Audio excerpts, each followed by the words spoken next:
On April 11, 1917, the Australians attacked the Hindenburg Line at Bullecourt. The 4 guns of the 13th Battery, the Albury Battery, were positioned in a depression behind the village of Noreuil, called rather generously Noreuil Valley. The guns were placed in shallow pits dug by the engineers. Sandbags surrounded the pits for greater protection from enemy shells. The task of the artillery was to cut gaps in the barbed wire in front of the German trenches. After 5 days of sustained fire by hundreds of British and Australian guns, the wire remained largely untouched.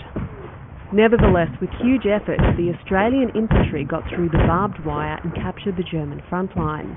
They suffered heavy casualties in doing so. Almost immediately, the Germans launched a strong counterattack, and after a hard fight, the Australians were forced to give up the trenches they had captured and withdraw. On the night of April 14th, the Australians held a line just east of Noreuil and Larnacore with a string of widely spaced posts. When darkness fell, the Germans began to infiltrate between the posts.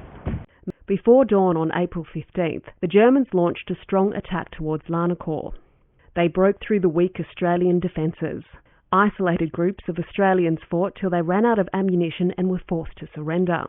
The guns of the 1st Division were captured, the gunners falling back with the infantry, taking the gun sights and breech blocks with them. The attack swept past the right flank of the Albury Battery, positioned as it was in the Noreuil Valley. Major John Ray, commanding the 13th Battery, was aware of the seriousness of the situation as the German attack swirled round the battery. What to do? Abandon the guns and pull back, or fight?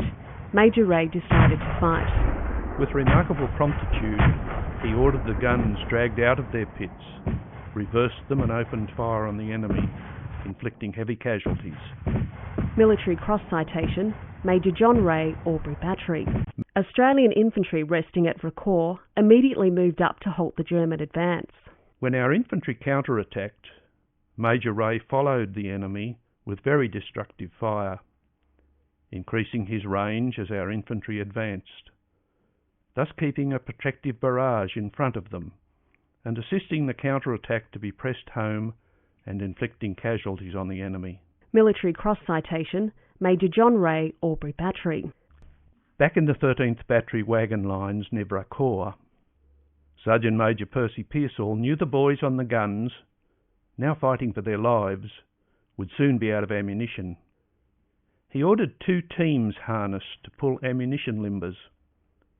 There were still enemy troops between him and the guns, but by surprise and speed, the teams might get through.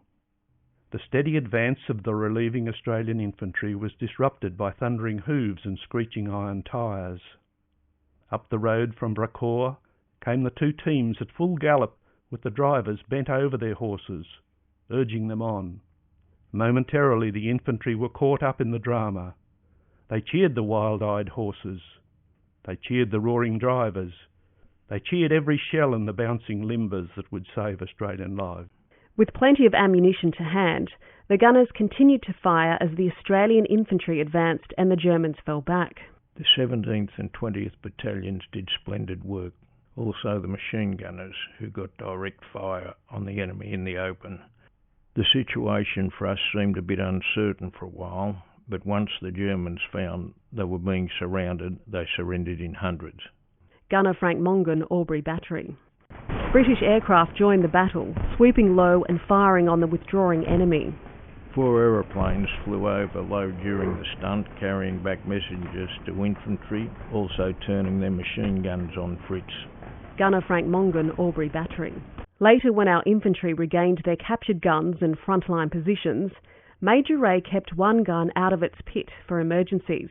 A large number of enemy was seen retiring towards Quant, and with this gun, Major Ray fired 150 rounds. Very few of the party got back to Quant, and it is known that many casualties were inflicted by this particular gun. Of the 6 enemy battalions that came over, less than 1/3 got back. We, the 13th Battery, had 6 men wounded during the stunt. Gunner Frank Mongan, Albury Battery.